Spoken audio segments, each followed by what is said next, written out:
All of you joined?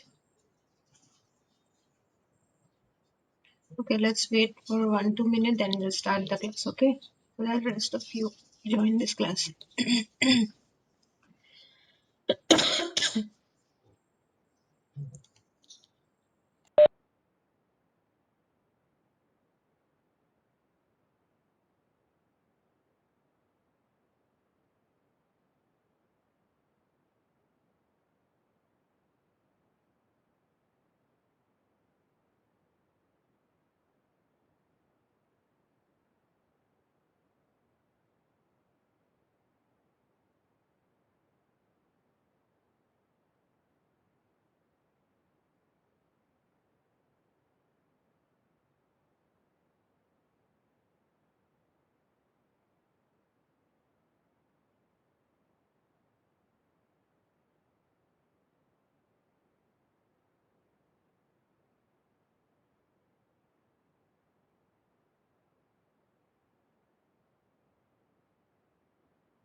Okay, let's start our class. Many of you joined.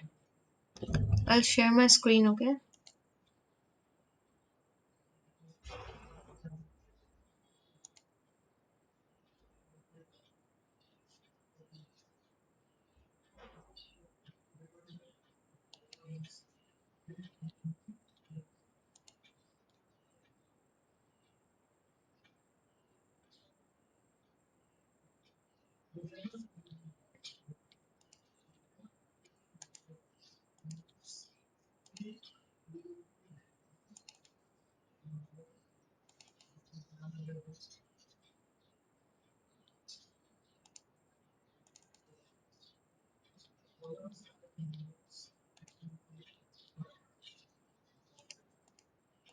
If the screen is visible, if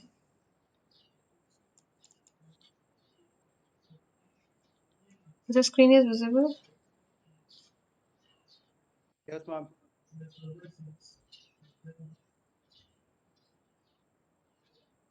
okay. No, ma'am. Let me share once again.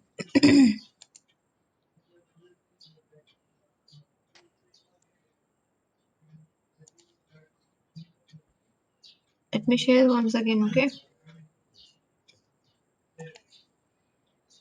Now it is visible. Screen is visible.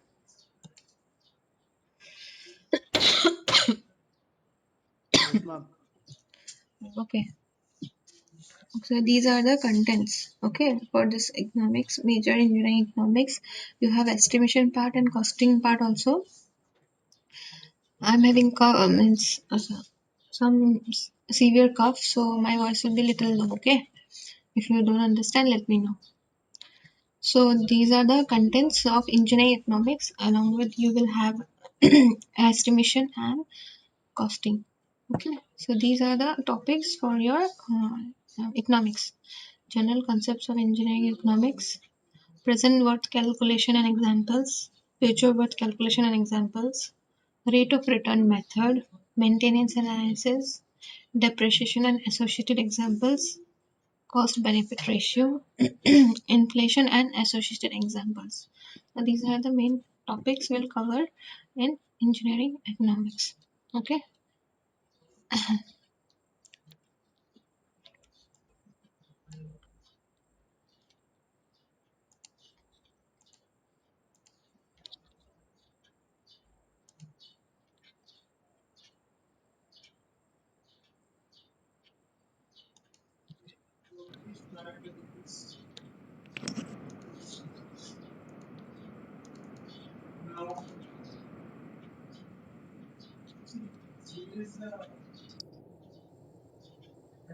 Okay friends, I welcome to online smart study. So this is So video if the number video 2 is and in this video audible, video is audible. Yes, ma'am. Let me share the survey.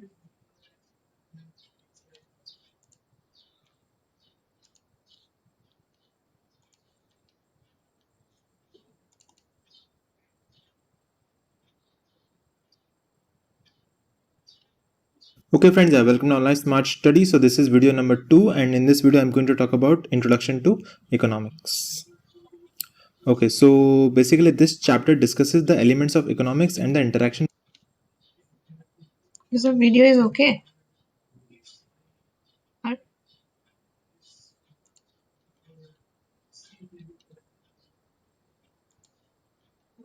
I'm not able to share.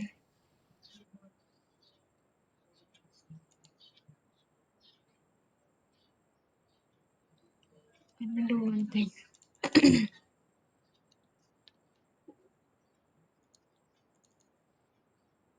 Let me share once again, okay? Now I think it is visible. Screen is visible.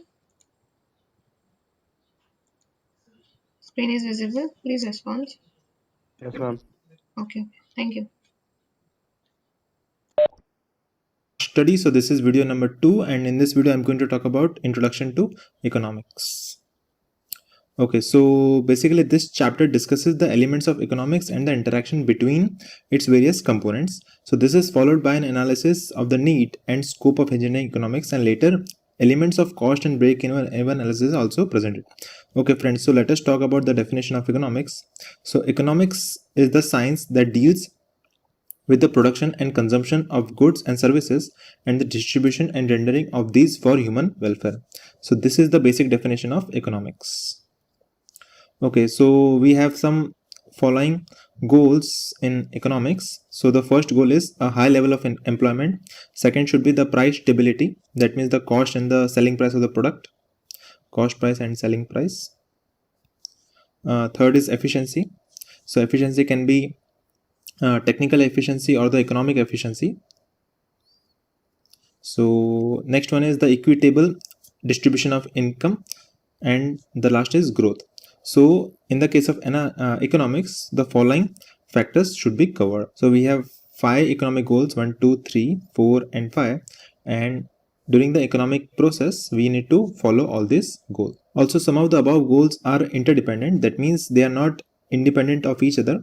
The Let us say goal number 1 can be dependent on 2, the one can be dependent on 3, likewise. The economic goals are not always complementary. In many cases, they are conflicting with each other.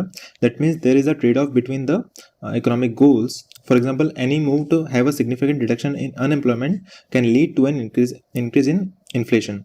So if we reduce the unemployment, then it will increase in the inflation and vice versa. So they are conflicting with each other. So there is a trade-off between both of them. Okay, friends. So that is a short video on the introduction. So have you understood? So this is a basic definition of economics. It deals with the production and consumption of goods and service and the distribution for human welfare. Okay. So basically economics is all about the money, flow of money. Okay. So of economics there are 5 goals. There should be high level of employment, price stability. It shouldn't be like that cost price is more than selling price, then it will be loss, right? And it shouldn't be that selling price is more than cost price, so it will be more and more profit, but there will won't be a stability. There should be price stability and efficiency in every work, and equitable distribution of income to all categories, and the growth.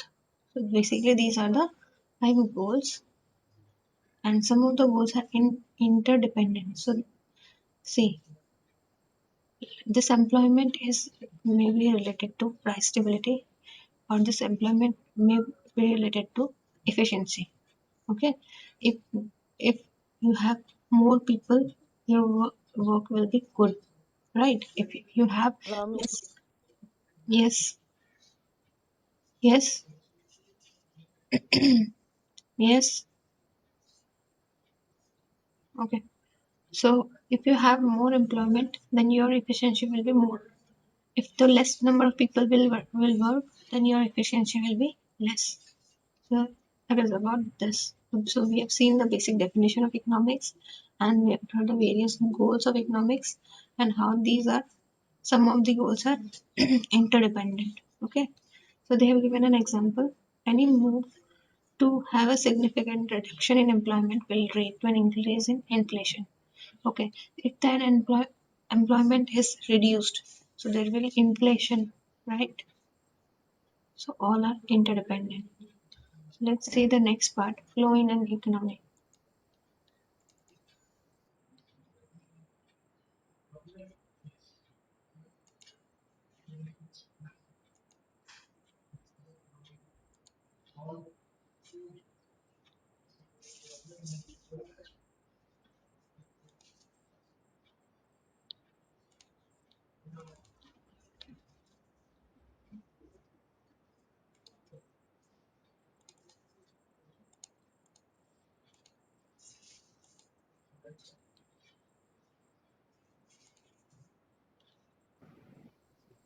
Engineering economics. So in this video I'm going to talk about the flow in an economy. So the flow of goods, services, resources and money payments in a simple economy are shown in the figure. Also household and businesses are the two major entities. So we have two major entities within which the flow occurs in an economy. So the two entities are, the first one is the industry and the second one is the household. So these are the two major domains within which the flow in an economy occurs. So let us take a business organization. So business organization use various economic resources like land, labor, capital, which are provided by the households to produce the consumer goods. So the industry and the household are dependent on each other and the services which will be used by them. Also, business organization make payment of money to the household for receiving various resources. The household in turn make payment of money to business organization for receiving consumer goods and services. So this cycle shows the interdependence between the two major entities in a simple economy. So the economies are household and the industry. So the household provides land and the resources to the industry, and the industry provides money to the household, and the output which is obtained by the industry is provided to the household, and the household provides the money to the industry. So that's why the household and the industry are dependent on each other. Okay, so let us take the business. So the business provide goods and services to the consumer, and they use the resources input provided by the households. And in the case of households, they consume final goods and the services provided by the businesses and the services, and they provide productive inputs to the businesses. So whenever they provide inputs to the businesses, they get money for providing inputs, and they consume the final goods which are provided by the businesses. So they give up money to the businesses to consume the final goods. So that's why the business and the household are related, and this is the flow of goods and services, resources and money payments in the simple economy. So that's how the flow in the economy works.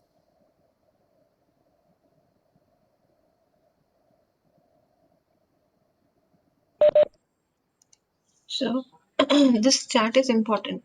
It is showing the interrelation between your money with business and consumption and production. Business business used to provide the service and household used to consume that goods and services, right? So this chart is about flow of goods, services, resource and money payments in a simple economy. So this flow chart is very important in this engineering economics. Okay, it shows the flow of goods, service, resource, and money payments. That is, if you see in our day-to-day life, this is the flow. Okay, business used to provide the services. We used to get the we used to consume the goods and services, right? Okay, so let's come to the next.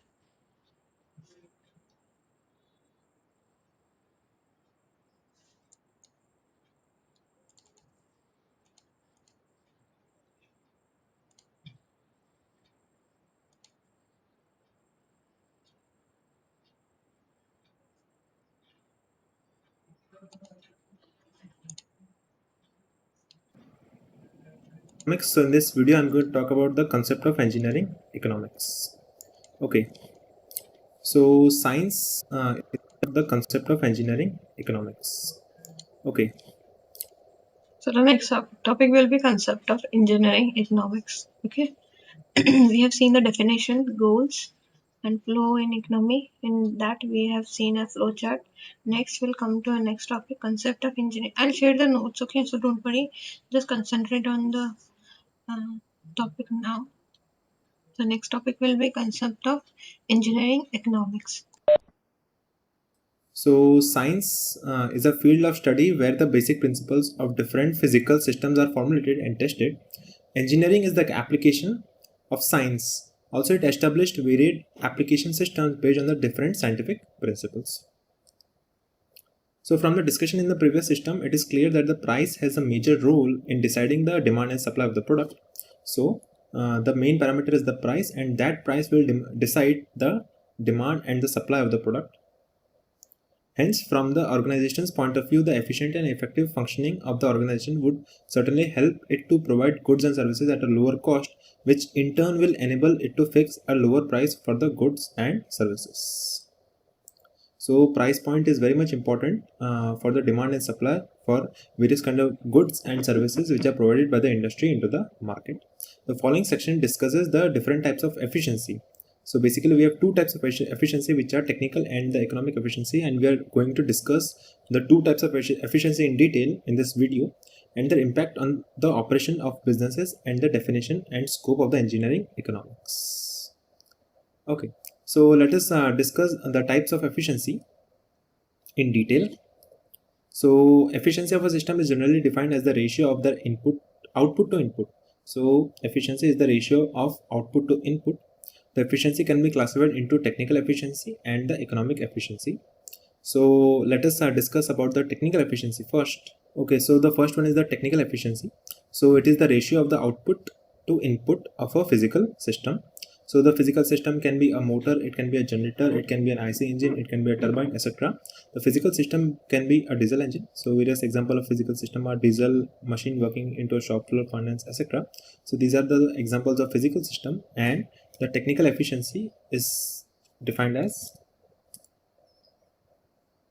the output to input ratio into 100 in terms of percentage. So from this we can say that the output is always less than the input. That means the technical efficiency of a physical system is always less than 100 percentage.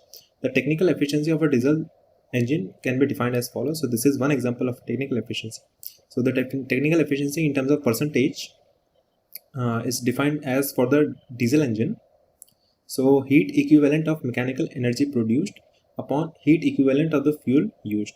So this is the total output generated by the diesel engine, and this is the input supplied to the diesel engine, and the technical efficiency is always measured in terms of percentage. So that's why this is multiplied by 100. In practice, the technical efficiency can never be more than 100 percentage. This is mainly due to frictional loss and incomplete combustion of the fuel, which are considered to be unavoidable phenomena in working of a diesel engine. Okay, so that's all for the technical efficiency. So let us discuss the economic efficiency. Okay, so the economic efficiency is the ratio of output to input of a business system. Now, in the case of technical efficiency, the percentage is always less than 100 percentage, but in the case of economic efficiency, the ratio is always 100 percentage for a business to be profitable and survive into the market.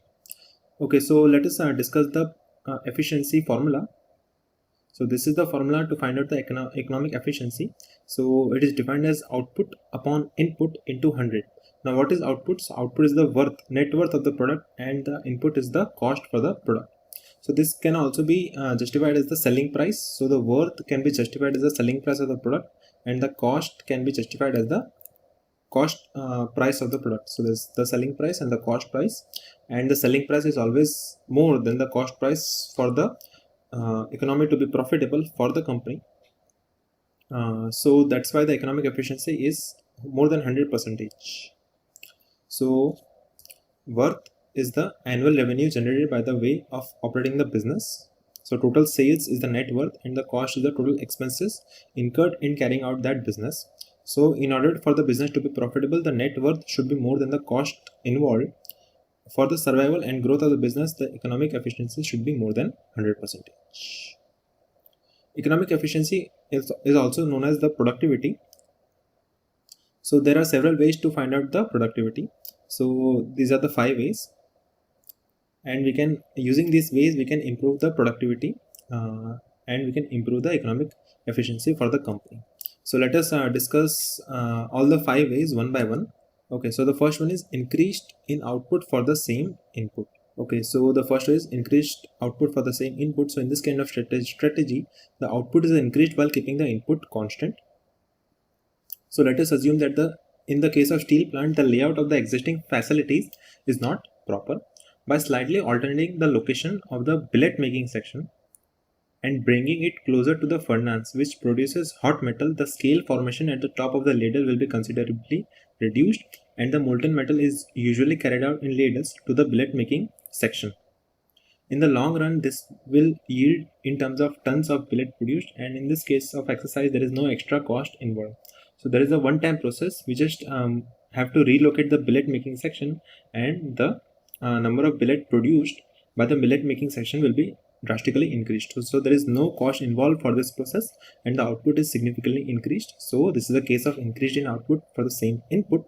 The only task is the relocation of the billet making facility, which involves an insignificant cost.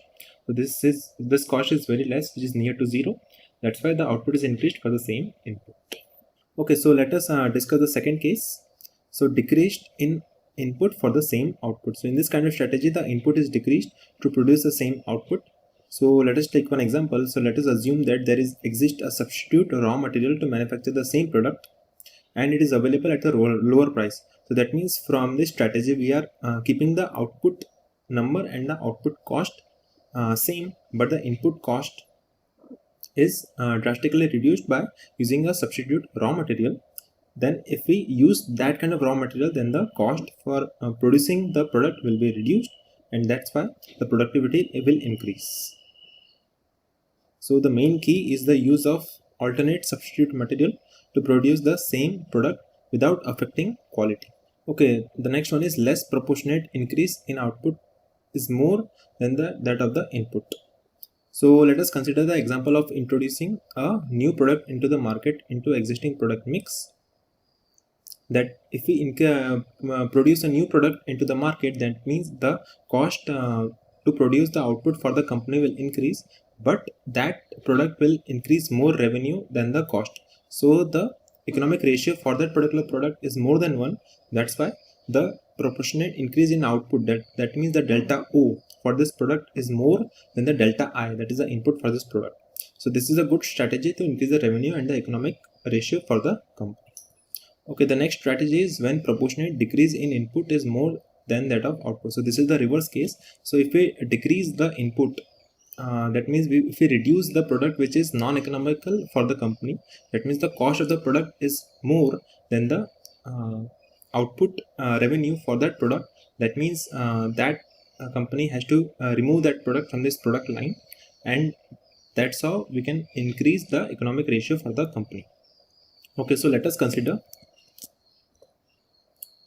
the converse of this previous example, that means a dropping an uneconomical product from the existing product mix. This will result in the following.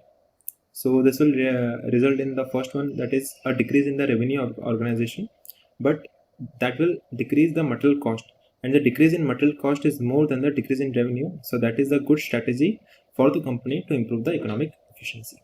Okay, the last strategy is the simultaneous increase in output and the decrease in input. So let us assume that there are advanced automated strategies and the technologies like robots, automated guided vehicle, that is AGVs, available in the market, which can be employed in the organization we are interested in. If we employ those kind of modern tools, then that will drastically reduce in the operation cost. It will reduce the amount of labor cost. It will improve the productivity, quality, and time for the product to market. So initially the cost on equipment would be very high, but in the long run, the reduction in the operation cost would break even the initial investment for the automation and offer the more savings on the input. So these advanced facility would help in producing more and more product because they are not experiencing any fatigue, and the increased production will yield more and more revenue for the company in the long run. So this is a long run strategy. So in this example, in the long run, there is an increase in the revenue and decrease in the output. Hence, the productivity ratio will increase at a faster rate. So this is the best strategy to improve the productivity in the case of long run. Okay.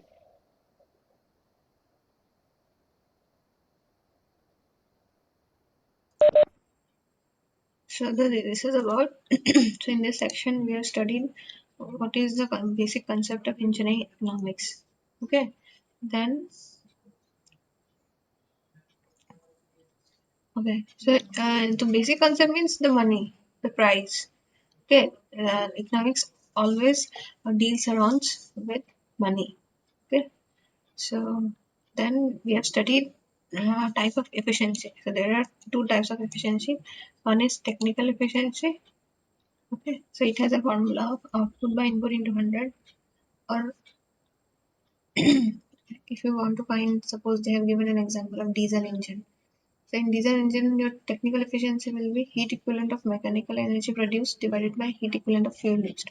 Basically, the main formula is output by input into 100. That is your technical efficiency. Okay. Now, what is economic efficiency? So economic efficiency is output to input of a business system. Here, output to input in a machine, finance, diesel, all the technical, physical system.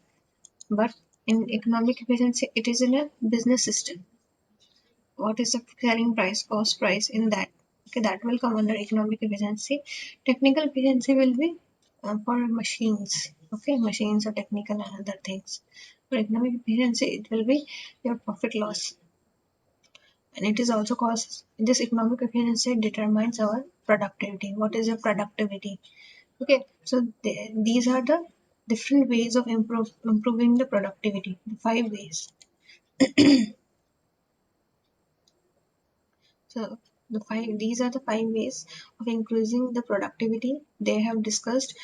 We have discussed here each points drastically means in briefly.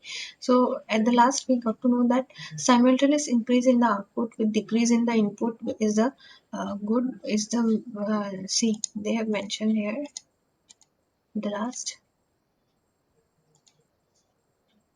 Okay, there is an increase in the revenue and a decrease in input. Hence, productivity ratio will increase at a faster rate. So this is the good way of increase, or this is the best way of increasing the productivity. Okay. So in the next class, I'll continue with the next topic.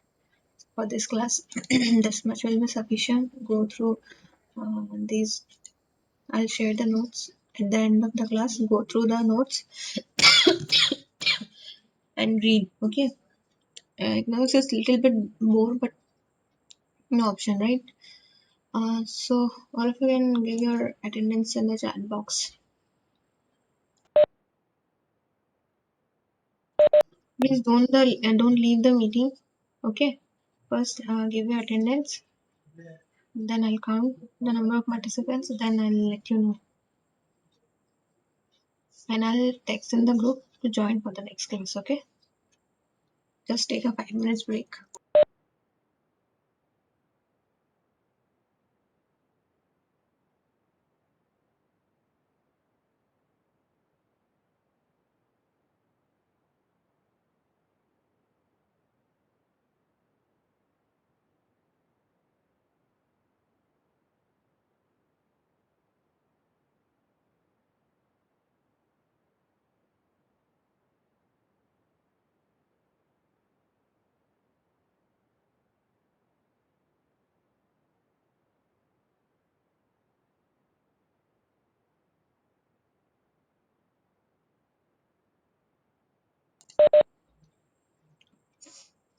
All of you done. Anyone left? The last roll number was typed as 59.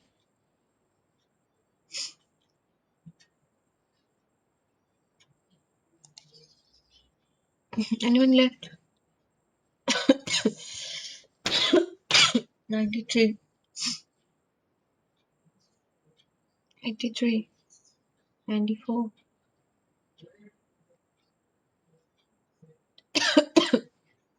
Sorry, 116, 88,